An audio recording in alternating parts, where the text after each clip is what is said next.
All right, so good afternoon, everybody. This is the second and the last webinar that we are doing for Cybersecurity Awareness Week, Cybersecurity Awareness Month. That's October of every year, which is the Cybersecurity Awareness Month. And we are supposed to do something to bring awareness among employees, students, staff, and faculty at our respective institutes to make sure that everybody is on their guard with respect to possible cyber attacks and threats. So yesterday we talked about some of the very simple things about cybersecurity that everybody should be aware of and think about and use that information to follow certain precautions with respect to handling emails, doing online communication, things like that. Now, today, what we are going to do is we are going to actually consider the laws that are here in India and certain regulations with respect to cybersecurity. Now, the problem is that in India, the cybersecurity is not taken as seriously as it should have been. And the only real law that we have on the passed by the Parliament is the IT Act. IT Act 2000 was is pretty old, and in 2008 there were some amendments which basically brought in a number of cybersecurity considerations and the idea of creating a notion of critical information infrastructure, which are more potent target for foreign governments and criminal gangs, etc. That was introduced into the laws, and the NCIIPC, or National Critical Information Infrastructure Protection Center, or NCIIPC, was formed in 2013. Now, saying that, let's first talk about what's the current situation with respect to cyber security in the country. So there is a cybersecurity policy of 2013 that was pretty sketchy in its outlining of what cybersecurity policies we as a nation have. And since last year, there has been an effort undergoing on updating that with a new national cybersecurity policy, which is supposed should have come out by now in 2020, but I haven't seen it, so I cannot comment on that. We had given our deposition on what should be done, and cybersecurity should be considered a very important aspect of governance without compromising privacy of citizens, which is an increasing problem. But we haven't seen the final draft or anything with respect to that policy. On the other hand, while the Europe has GDPR, or General Data Protection Regulation, which every company, every institute, organization in Europe who work with European Union, do business with them, have to abide by. India doesn't have a data privacy law. There has been a draft bill which was tabled in the parliament earlier last year, which has not been taken up and considered yet, which I have read and which I don't agree with in a lot of ways. But that's not what we are going to talk about here. We are only going to talk about what is there right now on the books in terms of cybersecurity laws. But before we do that, I would like to talk about what's happening in India. So there is no national architecture for cybersecurity. So things are done in a piecemeal approach. So there are a number of different organizations which look after cybersecurity. So, for example, we have CERT-IN, which is the Cyber Emergency Response Team India. So CERT-IN is the authority that often sends advisories, that often is contacted by organizations when they have a web, their website get defaced, or they see a major attack with ransomware, etc. And they try to help those organizations to get out of the situation. So they are more like a in a firefighting mode than policy making as such. Then we have the NCIIPC. NCIIPC is in charge of the critical information infrastructure, and as we'll see during the when we look at the IT Act, there are certain organizations and certain information systems within organizations which are declared by the NCIPC as critical infrastructure. They are empowered by the law to actually declare certain information infrastructure as critical. And this critical infrastructure is then has to be protected by the organization, not by NCIPC, but they have to report to NCIPC often, and they have to have certain cybersecurity policy and cybersecurity advisory committee, etc., which are sort of part of a regulation. So NCIPC also advises these companies, critical those companies who possess critical information infrastructure on various types of regulations and various kinds of advisories regarding cyber attacks, threats, landscape, etc. And then we have the Ministry of IT, which also sometimes actually CERT-IN is part of the Ministry of IT, but Ministry of IT has other wings there that also invest in cybersecurity and look into cybersecurity. IB, the Intelligence Bureau, also has a cybersecurity activities, and they actually created something, a website for sharing advisories and so on. Right now, I don't see that being very active, but that was another organizations that brought together different cyber cells of different state police and other organizations together to share cybersecurity information and so on.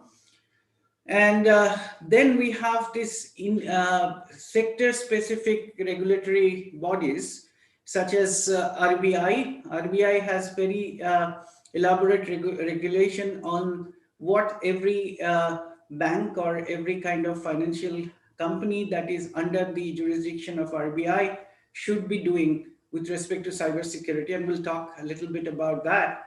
And then SEBI, which is the Security Exchange Board of India, they also have regulations that everybody has to follow, which are under the jurisdiction of SEBI. And SEBI actually does quite a bit of monitoring, and they look at the audit reports. They require that every organization that is under them has to produce audit report and then take care of things that are recognized as gaps in the audit report and so on. And they also fine companies for violations of their regulation. So there is a lot of these organizations that are there, but there is no, sometimes it feels like, they don't necessarily coordinate very well. And therefore, there is no national architecture for cybersecurity. We also have the lot of the critical infrastructure like power, right? So power grid is a critical infrastructure, right? So you have power generation companies, which includes nuclear power companies or organizations, government organization agencies. We have the power distribution companies like what we call discoms, like for example UPPCL in UP.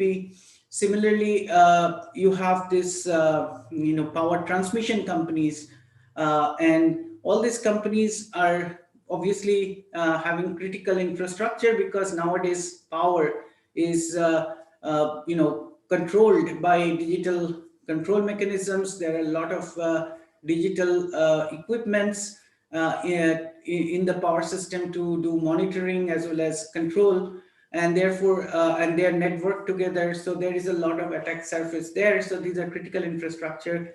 Similarly, gas and oil pipeline, for example, that's a right target for cybersecurity, cyber attacks. So we have seen that happening in Mexico, in Saudi, into Saudi Aramco. We have seen power grid being attacked in Ukraine at least twice. There has been attacks on dams in the at least one dam in the US. Then industrial control, industrial manufacturing, automation. That's a critical infrastructure. So all these critical infrastructures are there in India, and major concern in the Western world, especially in the US and Israel, is that whenever there is a enemy state, they will try to actually attack these, because if you can somehow switch off power, like what happened in Bombay about 2 weeks ago, was an attack on was not known to be an attack. It was actually a failure in the transmission line, but such a failure can easily be done through the digital relays by a cyber attack, and it has been shown time and again that these are very easy targets for foreign actors. So these systems, so if they get attacked, then the country is in big trouble, and that's why they are called critical infrastructure. They will harm the economy, they will harm the livelihoods, and they will also harm lives of people. Now, a lot of the critical digital infrastructure in India is run and owned by private sector. So we have Reliances, we have CESC, we have various other companies which own this digital infrastructure, and there is a lack of separation of cyber assets and control in those organizations, and there has to be a proper government regulation, and a mechanism for enforcement of the regulations, and audit mechanisms, as well as punitive mechanism for enforcing the regulations. Those kind of things are kind of missing right now.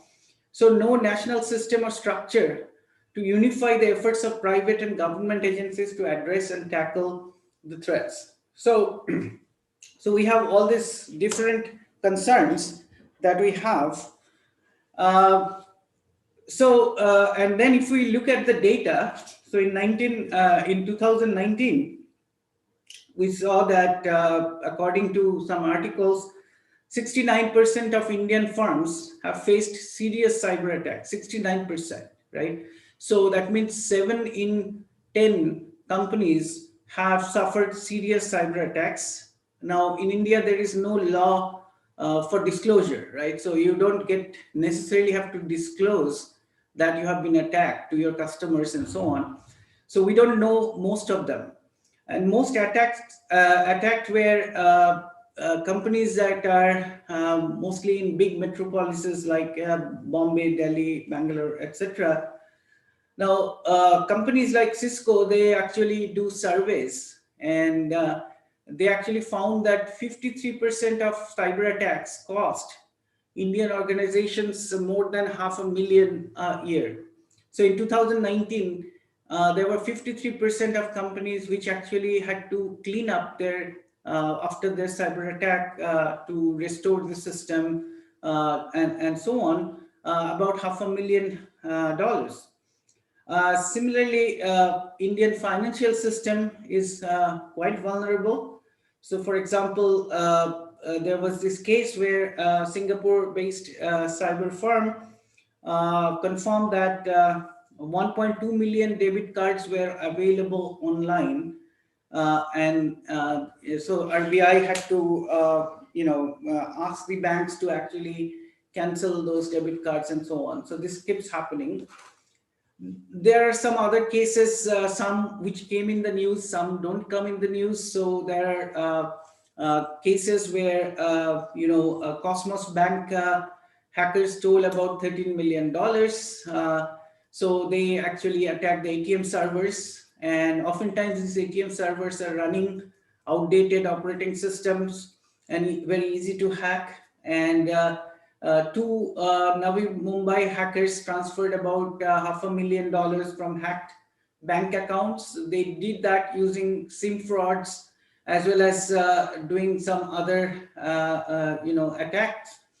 And then in Indian Canara Bank, ATM servers were fitted with skimmers, and that basically can read the cards and PIN, etc. And they hauled about $27,000 worth of money, uh, and more than 300 bank customers' ATM cards were compromised. Uh, so far, about lots of other cards have been leaked through various means, not necessarily through the UIDAI's main server. There has been breach on medical information, so patients' private data like their CT scans, their X-ray images, their blood reports, etc., were hacked. And so India also is one of the top nations that came under the ransomware attacks in 2019, and sometimes the demands were as high as $5 million. So, so one of the worrisome problem in Indian cybersecurity is, well, according to some experts, Israeli experts, authorities are not up to the task, and they are also very reluctant to divulge information, which actually is not considered a good cybersecurity practice. Actually, sharing. So in the US, for example, there are these sector-specific information sharing centers through which, let's say, a bank gets breached. It shares the modus operandi of the attackers, and how far they went, and what they tried to do, what kind of scripts and malware they tried to download into the system, how long they were in the system, etc. This kind of information is shared among other banks, so that others can be also be cautioned and take the appropriate steps. That kind of culture, as well as regulation, they don't exist in India. And then, so full transparency is a big problem that we are seeing here. And as you will see that in the laws, the laws are pretty outdated for today's world. They were framed somewhere between 2000 and 2008. And it's been, cybersecurity landscape has changed drastically, and we haven't kept up with the changing scenarios. But let's look at what laws are there, so that in case you get breached in some way or the other, you know what laws, what sections of what law would be appropriate to maybe file a FIRE, etc. Also, there is a portal called cybercrimes.gov.in, that where you can actually report any kind of cyber breach that you are victim of. That doesn't mean that you will get a solution, but at least you can approach them through this portal. This portal was actually created by the Home Ministry. Now, so let's look at the IT Act of 2000. So IT Act of 2000 has many sections, as normal with any law. And so Section 43 of the IT Act says that if anybody hacks into your computer, right, without your permission. So when somebody hacks into your computer, normally when I use the word hack, it means that it's without permission. Downloads copies of data files, or any kind of extracts any kind of data, or causes any kind of disruption to the system, they will be liable to pay damages. and how much damage is actually in another section, section 66 of the IT Act, that says that in such case, it is punishable by imprisonment up to 3 years and or fine up to 5 lakhs. So in today's money, in 2000, that might be enough, but well, that might be a deterrent. Today's world is not necessarily a deterrent. Plus, cyber hackers are often from another jurisdiction, which another country, and therefore there is you cannot bring them to the books. So it's kind of I am not sure how much deterrent this section is. So denial of service attack. So if you actually cause denial of access to a person's authorized computer. So if you change somebody's password without letting that person know and lock him out of its lawful account, or if you do denial of service attacks by maybe sending an avalanche of data on a server so that the server does not get responsive. It's when legitimate users try to use it, it's not able to respond to the legitimate users. That's called a denial of service. And in case of a denial of service, you have 43F, section 43F of IT Act, that says up to 3 years of prison and or up to 5 lakhs in penalty. Similar kind of punishment.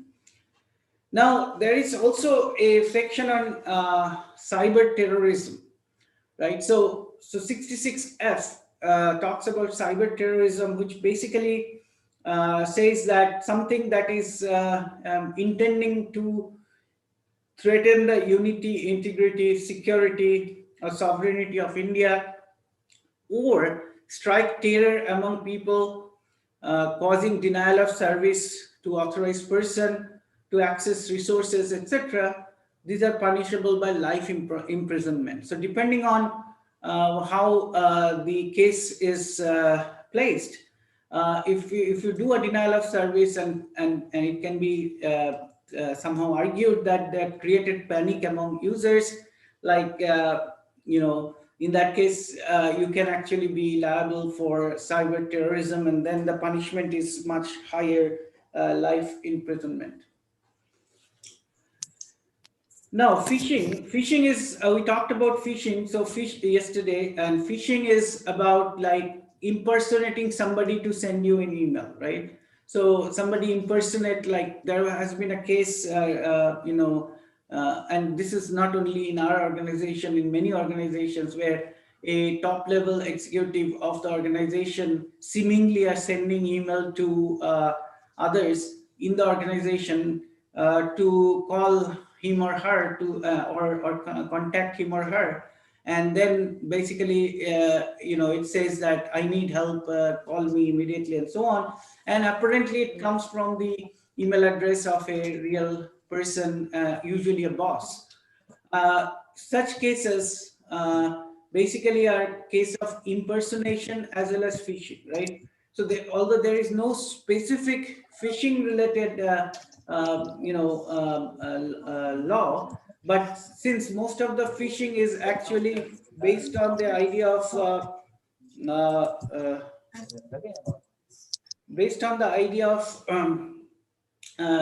impersonation, or using somebody else's account, using their password or some other kind of identification feature.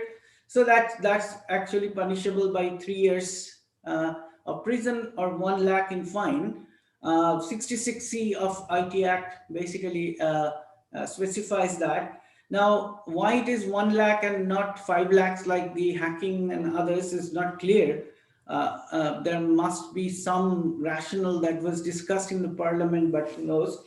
66D of the IT Act says that fraudulent use of computer resource or for impersonation with similar punishment. So fraudulent use means that you actually use somebody else's account or you use somebody else's device, so you use somebody else's phone to communicate with somebody, impersonating that person.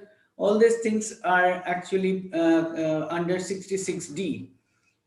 Now, Section 74 states that knowingly cheating or publishing an electronic signature for unlawful purposes. So, if you have an electronic digital signature and somebody cheats with that using your digital signature, or publish your digital signature for some reason or the other, then you can get punished for similar amount of term.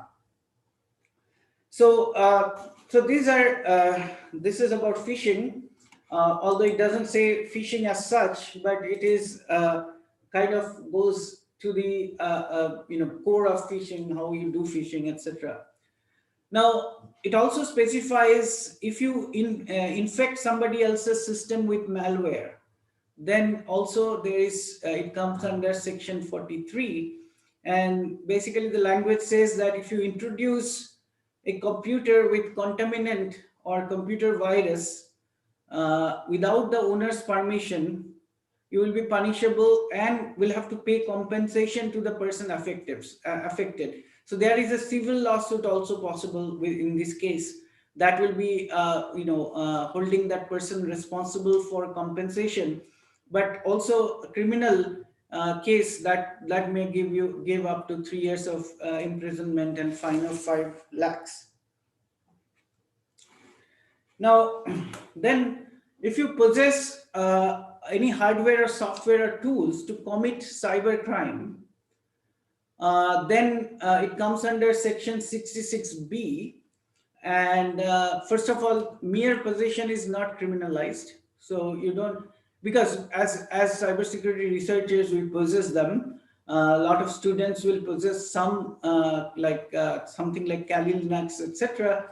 So it doesn't mean that if you are not using it for unlawful purposes, then it's not it's not criminalized. But if you are found to be doing anything like that, or if you dishonestly steal computer resources, communication devices, then you can get up to 3 years of imprisonment and fine up to 1 lakh. And under section 74, that tool can be also confiscated. Now, there is a lot of abuse of these laws by law enforcement. We'll not get into that. Now, identity theft. So, identity theft is very similar. Like phishing was actually coming, in connection with identity theft.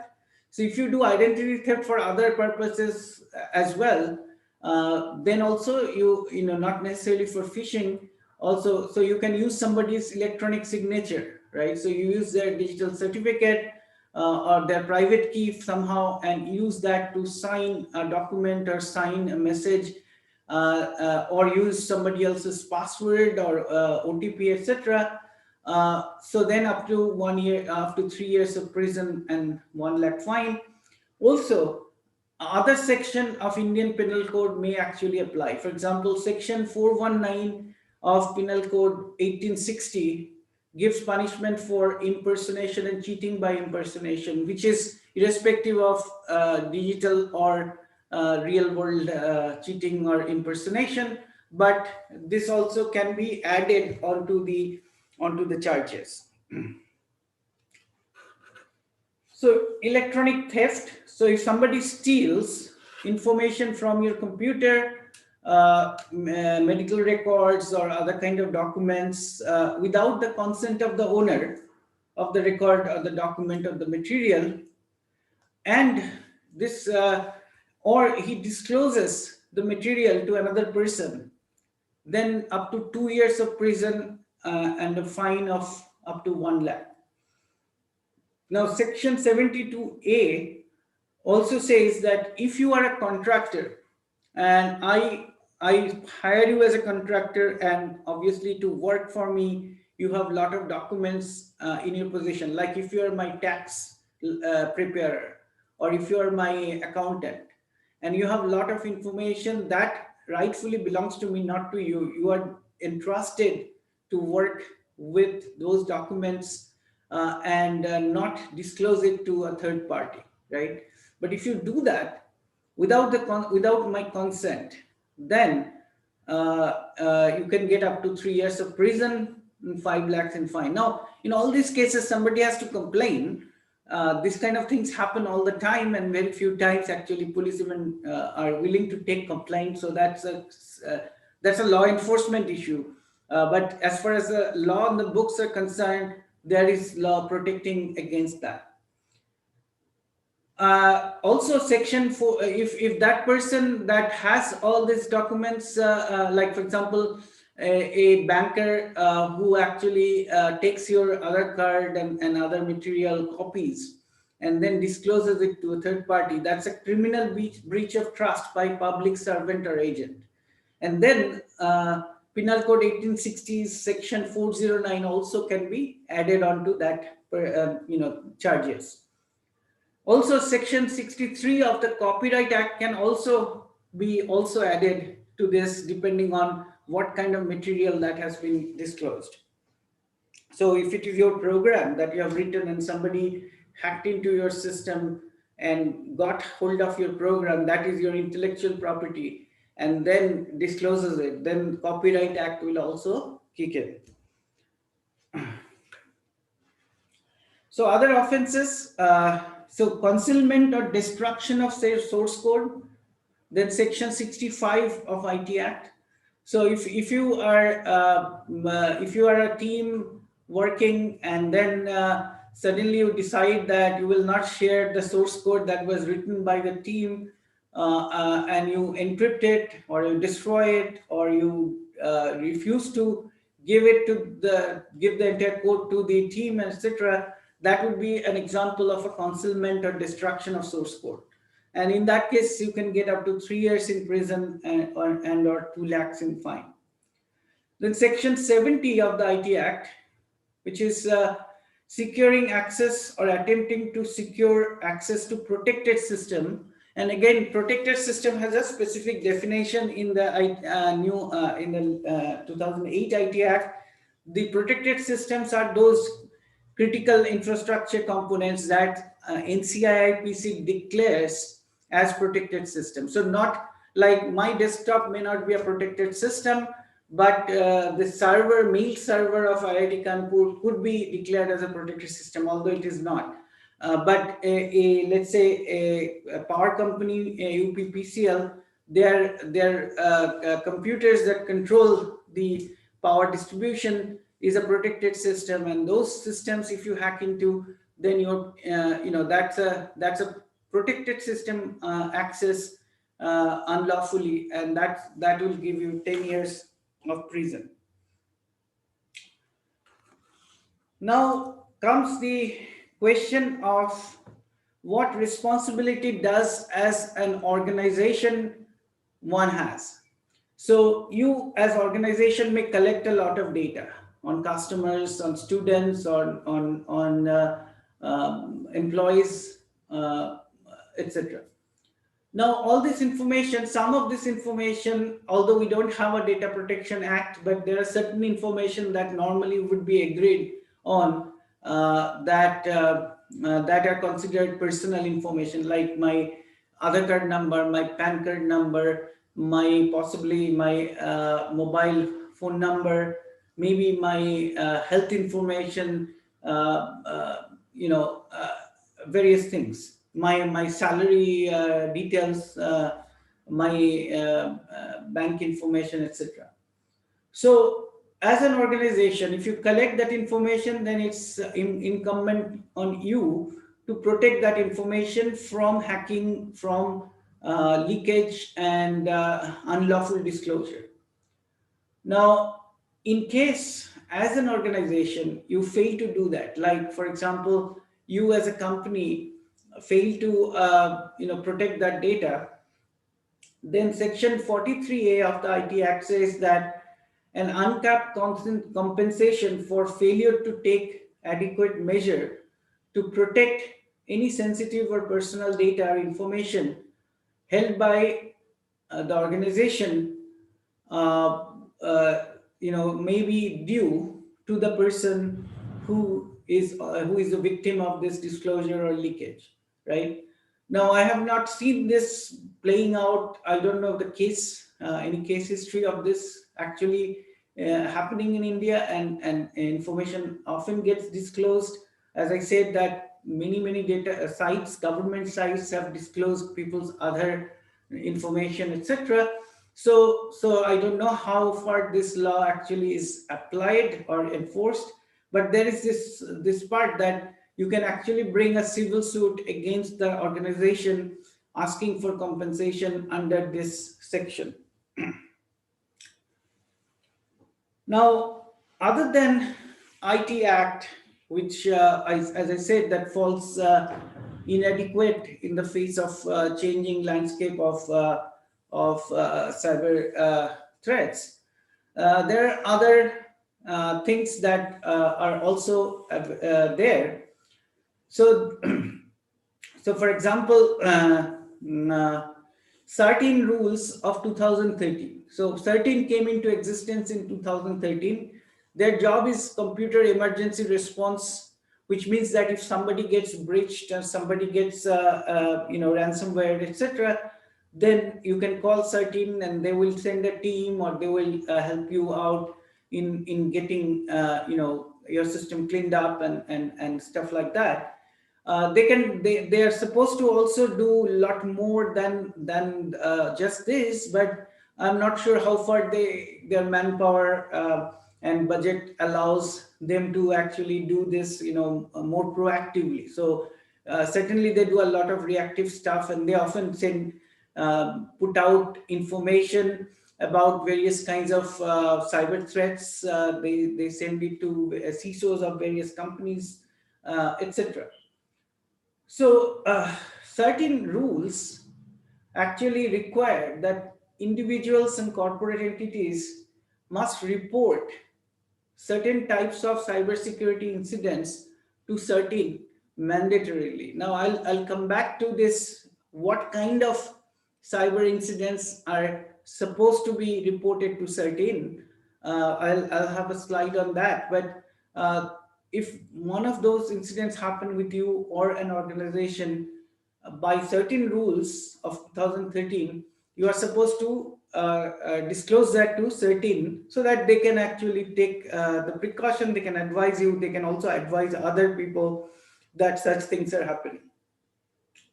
And then there are certain security related compliances which are kind of sporadic in their nature. So, for example, there is this reasonable security practices and procedures and sensitive personal data or information rules. So SPDI rules, they are called in the government parlance. So what it means is that any kind of personal data of personal nature, has to be given adequate protection.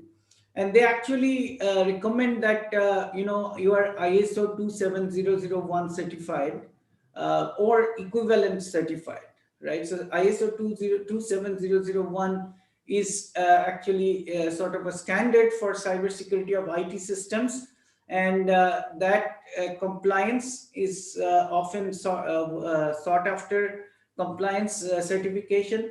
And if you are keeping data of personal nature, they suggest that you are somehow ISO 27001 or equivalent, some other certification compliant. There is also this information security practices and procedures for protected system rules. That is basically the NCI PC rules. So there are rules. We'll talk a little bit about that, but those rules are there. And then companies rules, they're called CMA rules, also has some wording about cybersecurity, especially for personal data protection. Now, CII stands for Critical Information Infrastructure, and I already mentioned that NCIIPC in India is in charge of the CIIs. They can declare or notify an organization or part of an organization as CII, or critical information infrastructure. So, and that is, they are empowered to do so under Section 70 of the IT Act. So, for example, power grid components or UIDI, central identity database kind of things are actually critical information infrastructure. Now, if you're declared CII, then the protected system rules come into existence. So first requirement, one of the important requirement there is that the company must have a designated CISO. CISO is the Chief Information Security Officer. So not a lot of companies have CISOs, but if you are designated, if you have components that are designated as protected system by the government, then you must have a CISO. And you must have a security steering committee to approve all cybersecurity policies. Second is that you have to have cybersecurity policy which is approved by the steering committee. Cybersecurity policy is all about what are the rules and what should be done for all kinds of components, cyber components inside your organization. Like that may be all the way up to like a life cycle of people's computer accounts, like when the account can be created, under what identity that accounts can be created, to when the account has to be expired. It should be expired as soon as the person leaves the organization. So that kind of thing, all the way to like how whether the data should be encrypted all the time in the storage as well as in the motion, like in all the network communication within the organization should be encrypted or not, all the way to whether you should have firewalls, whether you should have intrusion detection systems, and when you find something, what steps needs to be taken when you see there is a cyber attack or attempt of cyber attack, what steps needs to be taken. These things constitute a policy. So normally many organizations like IIT Kanpur, for example, has no cybersecurity policy, which is I have been pushing for this for the last 5 years, but it doesn't work. But if we are declared a CII, we have to have a cybersecurity policy, we have to have a CISO, and we have to have a security steering committee. And when a policy is designed, organizations can design their own policy or hire a security consultant company to formulate their policy. But once a policy has been formulated, it has to be approved by the security steering committee, which should be manned by people who are actually aware of cybersecurity threats, aware of cybersecurity protection techniques, etc. Now, what has happened, we have seen, is that many companies, they don't have the manpower, they don't have the right set of people. So they will take an IT person, a senior IT person, and say, you are the CISO from tomorrow because CII says that you have to be a CISO. We have to have a CISO. So I have met CISOs of power companies who have no idea of what cybersecurity is all about. And similarly, if the CISO is like that, I can imagine what the steering committee would be like. So there is a problem with respect to just abiding by compliance requirements versus really taking cybersecurity seriously. And compliance is one thing, and taking cybersecurity seriously is another thing. And which I find is that cybersecurity, seriously considering cybersecurity as a major threat, is not there yet. The CISO must coordinate with NCIIPC. So one of the major role of that CISO would be to have very regular correspondence with NCIIPC, keep them updated, get threat updates from them, all kinds of stuff. All incidents, cyber incidents, must be communicated in a timely manner. Now, this is also a little vague, like what is timely manner? Like within 1 hour, within 24 hours, within a month, within a week? That is not clear. IT system must be continuously monitored. So which means there should be monitoring solutions like security incident and event management systems, intrusion detection systems, all this stuff should be in place. And then access control, regular backups, log maintenance, these things has to be done so that it can be audited as and when required by NCIPC. But you also have to do audit on a regular basis, and that's a conducting periodic audit. So these are some summary of things that once your cyber asset, one or more of your cyber assets are declared by NCIPC as CII, you have to do this. Now, there are other sector-specific requirements. For example, I was saying that companies keeping sensitive personal information under the SPDI rules must do their best to protect personal information, should be compliant to ISO 27001 or equivalent, and then new data protection bill is under consideration. Not sure when it will come, whether, and even if it comes, whether it will be adequate, that's a question of for another day. Companies dealing with electronic records, for them, protection against unauthorized access, tampering of the records. Let's say medical record, right? So your medical record, let's say in a hospital, you don't have diabetes and somebody tampers and says you have high diabetes. Now you go after an accident to the same hospital. They look up your data and say, oh, he has diabetes. They inject you with insulin, and then you might be dying. So I'm just giving you an example of what data tampering can do. Maintaining security of systems and hardware, protecting signatures, taking periodic backups. These are all under the CMA rules. So companies rule. So if you are an incorporated company in India, then you are supposed to do all this.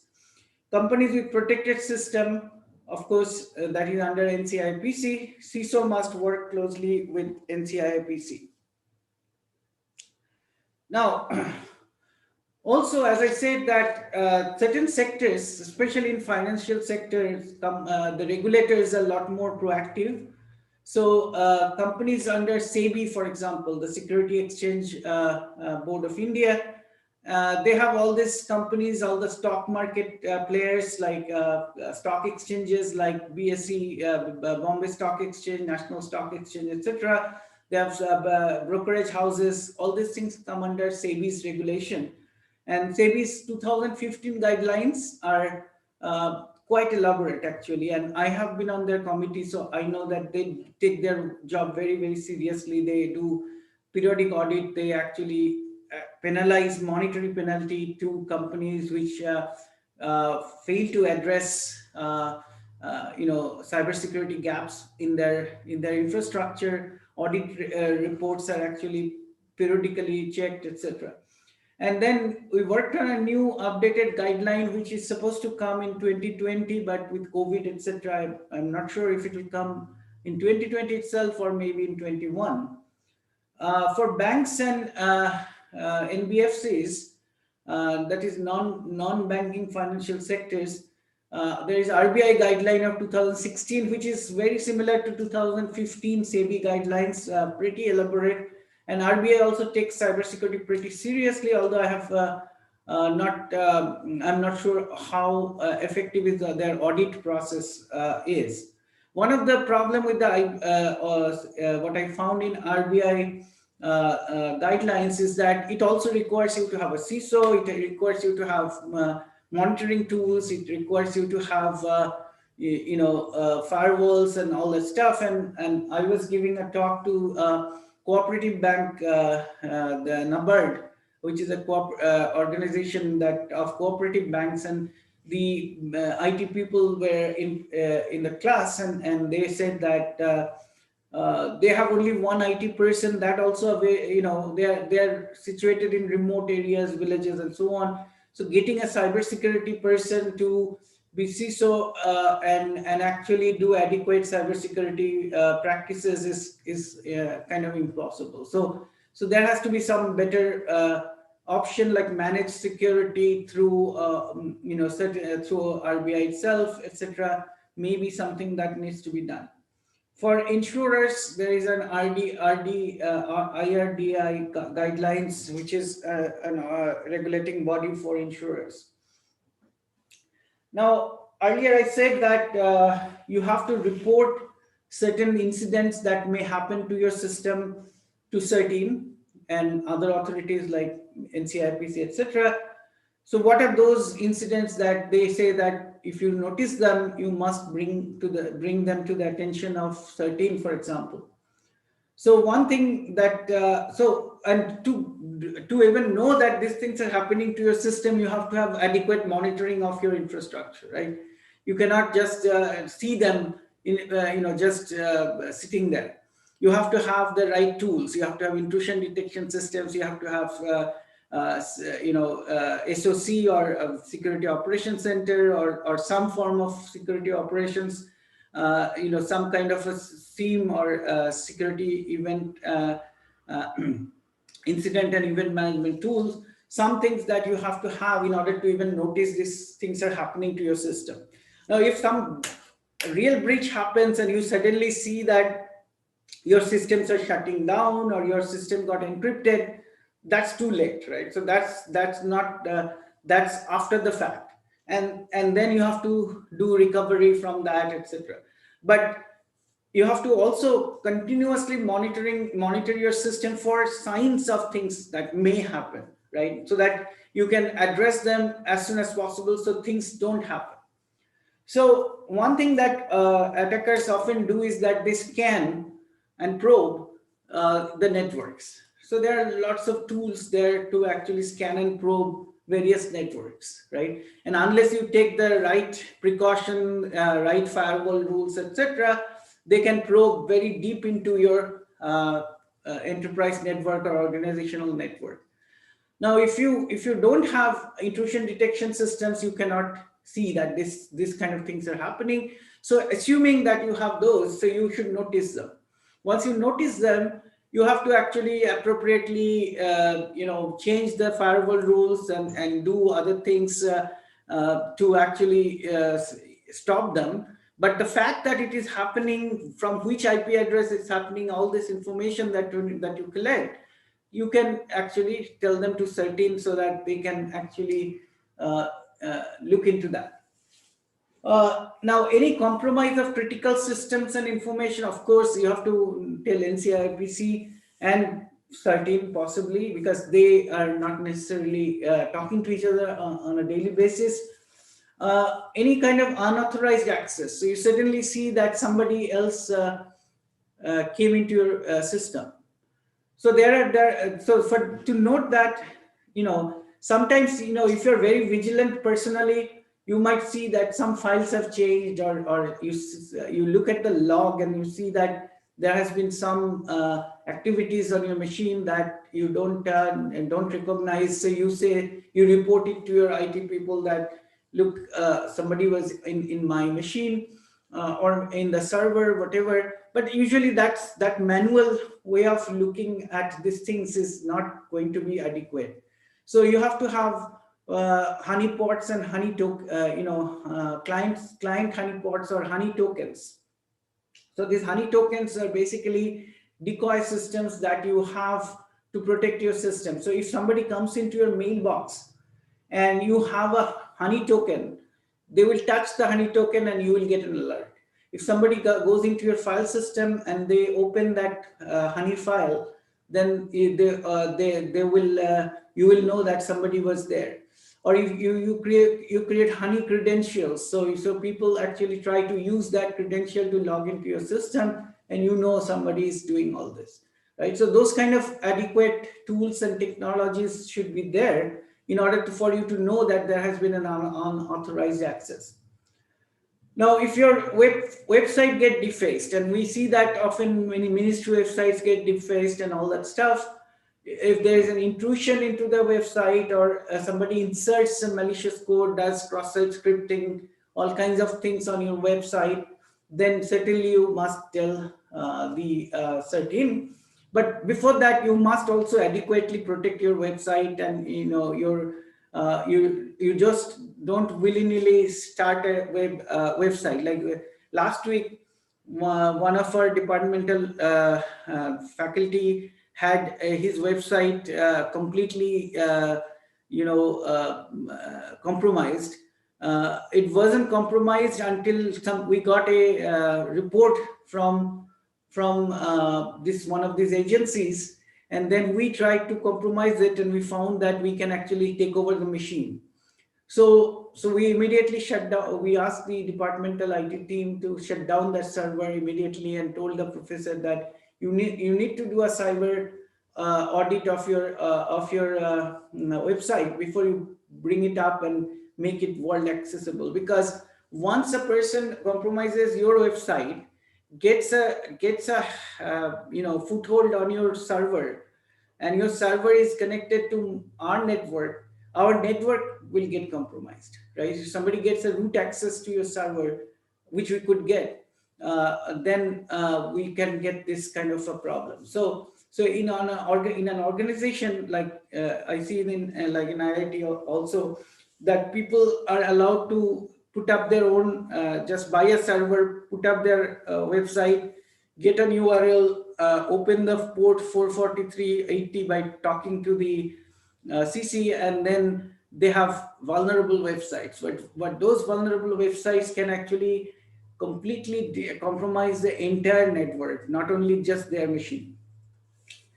Malicious code attacks, that is basically if you see malware coming into your system. Attacks on services such as database, mail, DNS, network. If you see identity theft, spoofing, phishing, any kind of denial of service attack, any attack on the critical infrastructure, or attacks on e-governance or e-commerce sites, etc. All these cases should be forwarded to CERT-In. Now, what is the incentive for you to send it to CERT-In? If you need help from CERT-In, of course you need to talk to CERT-In. But is there an incentive for telling all this information to CERT-In, other than the fact that by sharing this information you can alert others, right? So being a good citizen. So turns out that there are some penalty of not doing it. So failure to report to CERT-In may lead to penalties up to 25,000 INR under Section 45 of the IT Act. Now, 25,000 is not a big incentive, right? So if you're a large company making millions of dollars, and you don't want world to know that your customer database was compromised, because there is no law like GDPR. GDPR requires that if you don't disclose it, you will be penalized. I think up to 5% of your revenue, or profit, or what yearly profit, etc.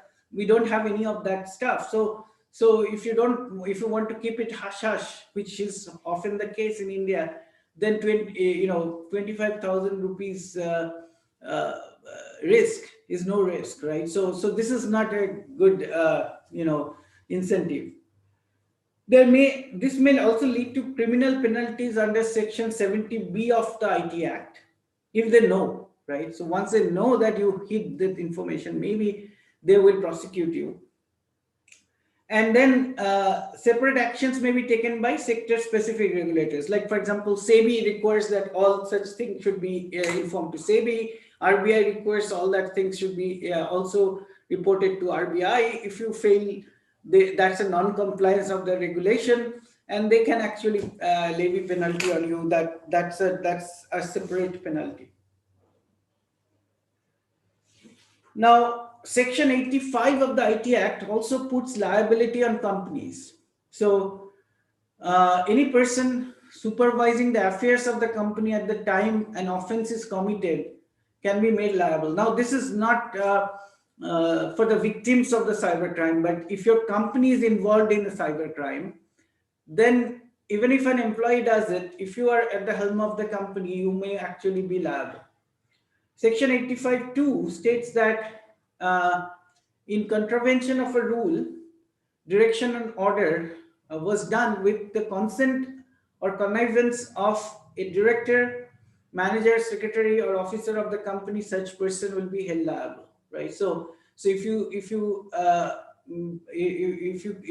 it can be proven that as an executive you actually were aware that things are criminal activities are being done, then of course you will be liable. So no specific offense is indicated for absence of reporting incidents. So the other section says something about 25,000 rupees, etc. There here 85 doesn't say anything. But failure to report may attract liability under residual penalty provision of the IT Act, and general due diligence procedure by directors in view of cybersecurity laws, rules, and regulations are required. Now, these are not very strong. These are not strong enough like GDPR. This has to be strengthened. There has to be more responsibility assigned to the company's directors and high-level executives to make sure that they take cybersecurity seriously. Right now, cybersecurity is not taken seriously by most companies. That there are many such incidents. Also, there are civil action for damages against a body corporate in relation to any incident by affected party is possible. So there are civil action lawsuits possible. Negligence with respect to personal data or information dealt with body corporate. So if you are collecting students' personal data, faculty personal data, employees personal data, etc., then you are responsible. Now how seriously this is enforced by the law enforcement is a different question. But in case they wish to do it, they can do it, or you can actually, if your data gets breached by because of the negligence of the organization in protecting your data, then you can actually sue the organization. So you can find more. Most of this information that I talked about is from this website. It's a legal website, and you can find more details of all of these in at this. That with that, I think I'm going to close and take questions if there are any. I don't see a lot of people here, so I don't know whether there will be any questions. So please feel free to ask questions. You can type in the chat window so I can get the questions.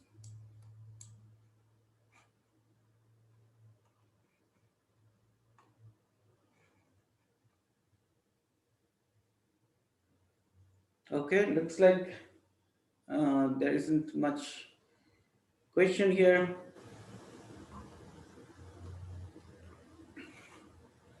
Yes, Tamajit, go ahead.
Okay, so a hacker has stolen password and ID and has inserted malware with the intent to damage a network and individual computers. Okay.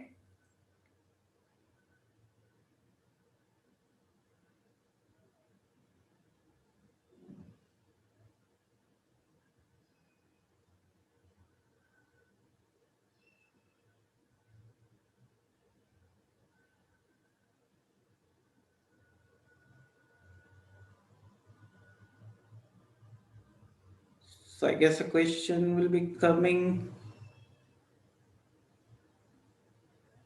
He has also siphoned of funds into his account, that his bank accounts are compromised and money has disappeared.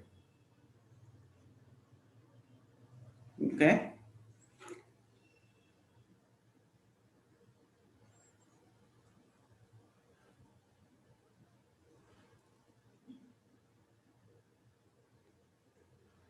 Okay, so you will in India the each person can be charged with multiple sections and multiple different codes at the same time. So in this case, you will get the section, I guess 43 multiple cases of section 43 subsections for first of all, using somebody else's password and ID, that's impersonation.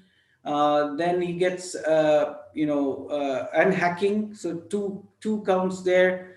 Then insertion of malware is a third count, and then of course, hacking in the account, bank account, etc., would be additional accounts of impersonation, and then there would be also stealing, other sections of the penal code which are not necessarily of IT Act. So multiple different sections will apply. So lawyers can probably do a better job in deciding exact charges to be, to be brought in, but I think that. Multiple different sections and subsections will apply, and he will be having multiple there will be accumulation of all these different charges. So if one of the charges is 3 years, other charge is 2 years, etc., they will compound. Any other questions?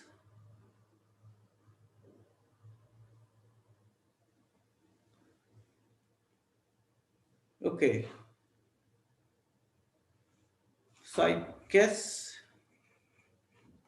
guess there.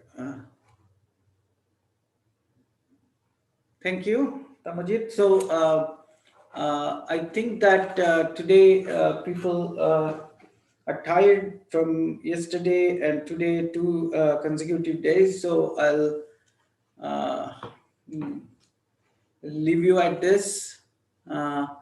What to do if someone hacks your sensitive data and blackmails you? Uh, so well, there depends on what they're blackmailing with. So many times the blackmail is also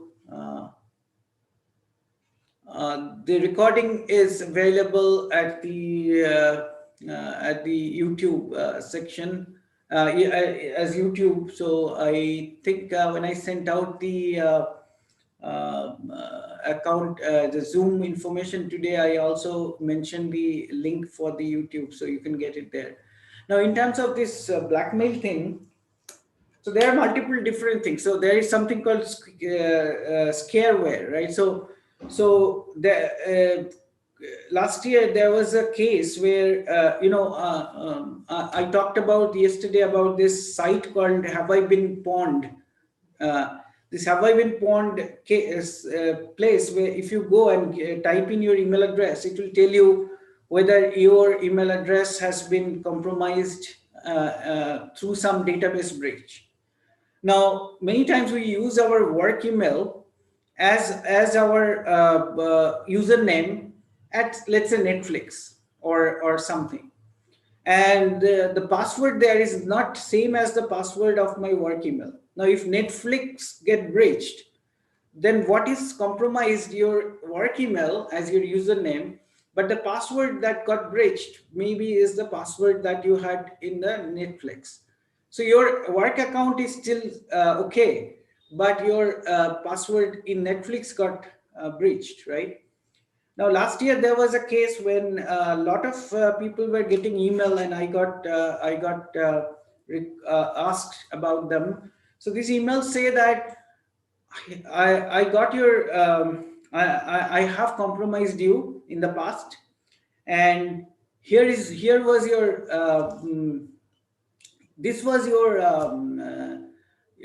password in the past when I compromised you, and I had turned on your webcam and I have recorded you watching some porn site or something. So unless you send me so many bitcoins, I'm going to make that recording available to everybody. Now that is a completely a lie, because most people realize that it was a lie because they probably never went to a porn site, or even if they did, they probably were not having having an account with that username, etc., that password, etc. So people realize that it's a lie and they ignore it. But some people get scared, and then they actually, some people must be paying because these emails were coming in large numbers in last year or the year before. So such kind of things you can ignore because it's not really blackmail, it's actually a scare mail. But in case your some other information gets breached, and then they try to blackmail you, in most cases you have to go to the police, because blackmail is a much bigger crime than what they are blackmailing you with.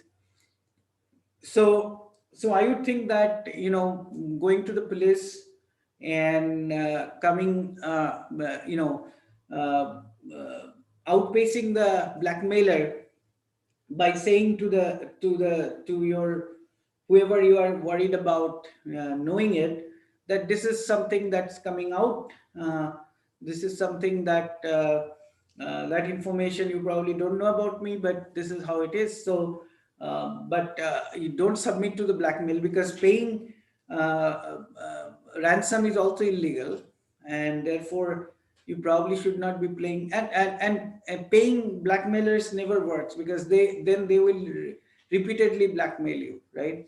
So you can go to the cybercrime.gov.in and report there. You can also go and contact the police, but make sure that uh,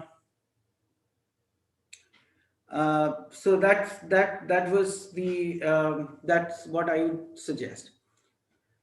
Now, Vinu is asking, what about like in lockdown, we in IITK email ID of some faculty were hacked, asking money for COVID patient, how to cope with IIT?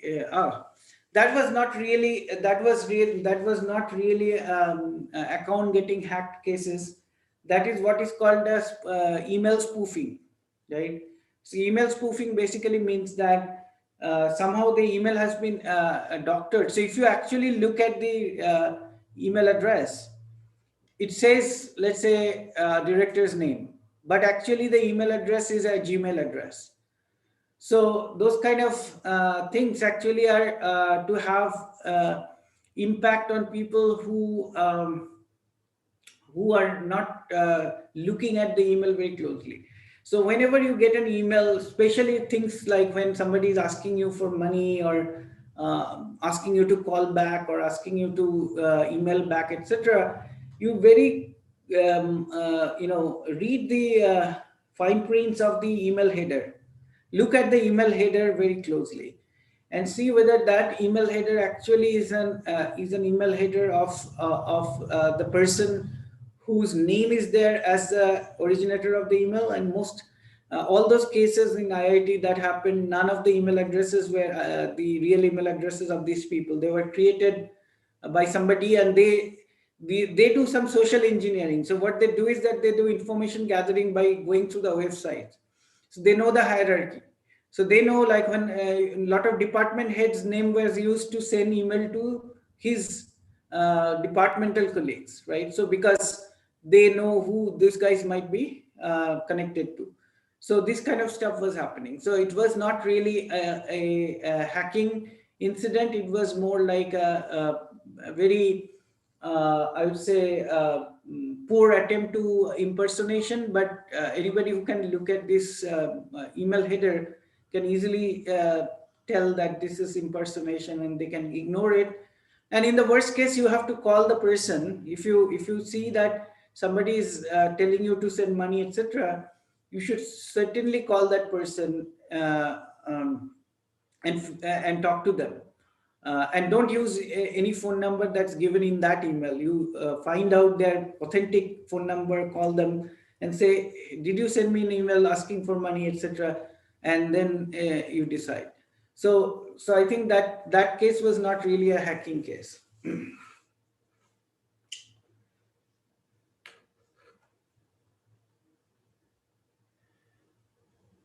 Okay, so any other questions? Otherwise, we'll close.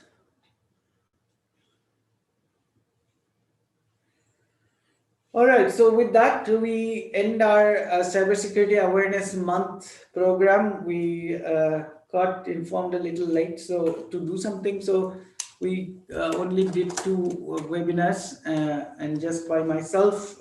Normally, you would invite people, other experts, etc. But anyway, I hope that this was useful to some people, and stay safe from cyber hackers, and stay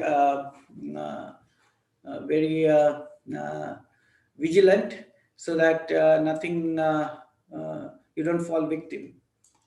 All right, so see you later, and let me know if there are any questions. You can email me at my work email address. Thank you.